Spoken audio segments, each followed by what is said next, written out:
Hello everyone, कैसे हैं आप। उम्मीद है आप सब अच्छे होंगे और मेरे साथ आप क्लास पढ़ रहे होंगे। तो दोस्तों, हमने विजयनगर साम्राज्य के बारे में पढ़ लिया था और बहमनी साम्राज्य के बारे में हम पढ़ेंगे।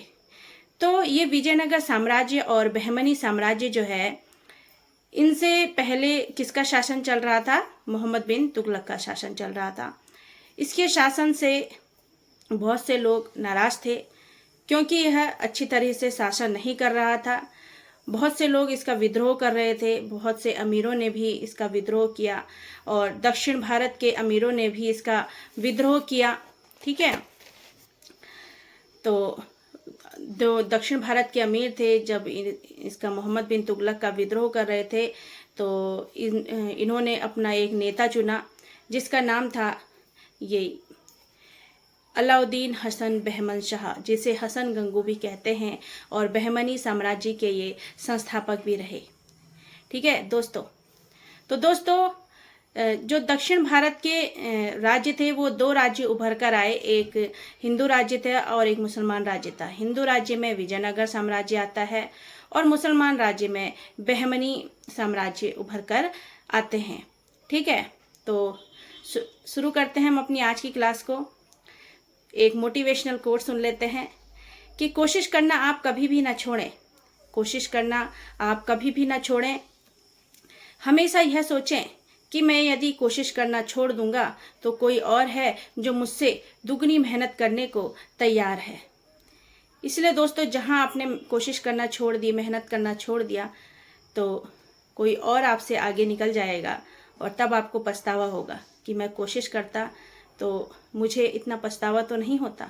इसलिए हमेशा जब तक लाइफ है, हमेशा ट्राई करते रहिए, अपनी मेहनत को बरकरार रखिए। ठीक है, तो दोस्तों पढ़ते हैं बहमनी साम्राज्य के बारे में। बहमनी साम्राज्य जिसके संस्थापक रहे, कौन रहे बहमनी साम्राज्य के संस्थापक? हसन गंगू, जिन्हें जफर खान भी कहते हैं। हसन गंगू ने एक उपाधि ली थी और वह उपाधि थी अलाउद्दीन हसन बहमन शाह की। 1347 से 1358 तक इनका शासनकाल रहा। बहमन शाह की राजधानी, तो बहमन शाह की राजधानी क्या थी? गुलबर्गा थी। ठीक है, बहमनी साम्राज्य का विस्तार कहाँ से कहाँ तक है? बरार से कृष्णा नदी तक। ठीक है, बहमन शाह, ये अहमद शाह लिखा गया है दोस्तों, ये बहमन शाह है। ठीक है, क्या है? बहमन शाह, तो ये गलत लिखा गया है। बहमन शाह ने अपने साम्राज्य को 4 प्रांतों में बांटा। एक गुलबर्गा, एक दौलताबाद, बरार और बीदर, तो 4 भागों में बांटा बहमन शाह ने अपने प्रांतों को, साम्राज्य को, और चारों प्रांतों में सूबेदार नियुक्त कर दिए शासन को अच्छे तरह से चलाने के लिए। ठीक है, फिर बहमन शाह के बाद जो बहमन शाह के द्वारा जो पद और जागीर दी गई, हिंदू शासकों को भी दी गई और बहमन शाह ने जजिया कर नहीं लिया हिंदुओं से जजिया कर नहीं लिया। इसमें भी इसका एक क्या कहते हैं, एक तरह से स्वार्थ था, क्योंकि यह अपनी स्टार्टिंग में ही अपने शत्रुओं को पैदा नहीं करना चाहता था, अपने शत्रु नहीं बनाना चाहता था। इसलिए इसने हिंदुओं को भी पद दिए, जागीर दी और जजिया कर उनसे नहीं लिया, जिससे कि वह अच्छे से काफ़ी लंबे टाइम तक अपने शासन को कर पाए। हसन गंगू के बाद जो शासन संभालते थे वो थे मोहम्मद शाह प्रथम। ठीक है, हसन गंगू के बाद आए मोहम्मद शाह प्रथम और इनका शासनकाल रहा 1358 से 1375 ईस्वी तक। बहमनी एवं विजयनगर के बीच जो संघर्ष का मूल कारण था वो क्या था? तो इन दोनों साम्राज्यों के बीच जो संघर्ष होता था, दोआब क्षेत्र के बीच होता था, क्योंकि दोआब का जो क्षेत्र है वह बहुत उपजाऊ था, क्योंकि यह 2 नदियों के बीच का क्षेत्र था। इसलिए इसके बीच लड़ाई होती थी इसको लेने के लिए, क्योंकि वह उपजाऊ रहेगा तो ज़्यादा से ज़्यादा भू राजस्व वहाँ से आएगा, इसलिए इसके लिए लड़ाई होती थी। फिर मोहम्मद शाह प्रथम के द्वारा पहली बार विजयनगर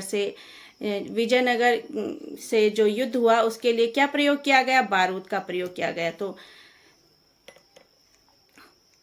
मैंने आपको क्या बताया था कि मोहम्मद शाह प्रथम जो है वो हसन गंगू के बाद आए।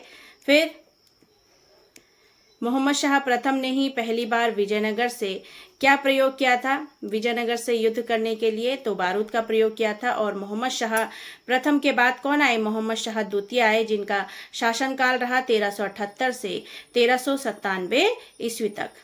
तो मोहम्मद शाह द्वितीय जो थे, इन्होंने ज़्यादा लड़ाई झगड़ा नहीं किया, इन्होंने शांतिपूर्ण नीति अपनाई।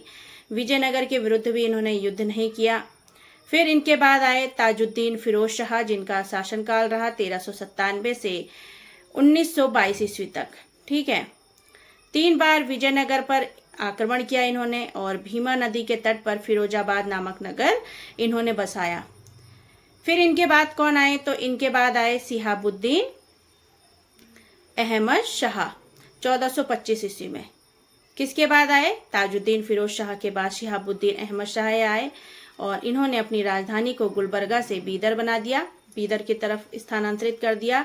और बीदर का नाम क्या रखा? मोहम्मदाबाद रखा। तो क्या रखा? बीदर का नाम मोहम्मदाबाद रखा।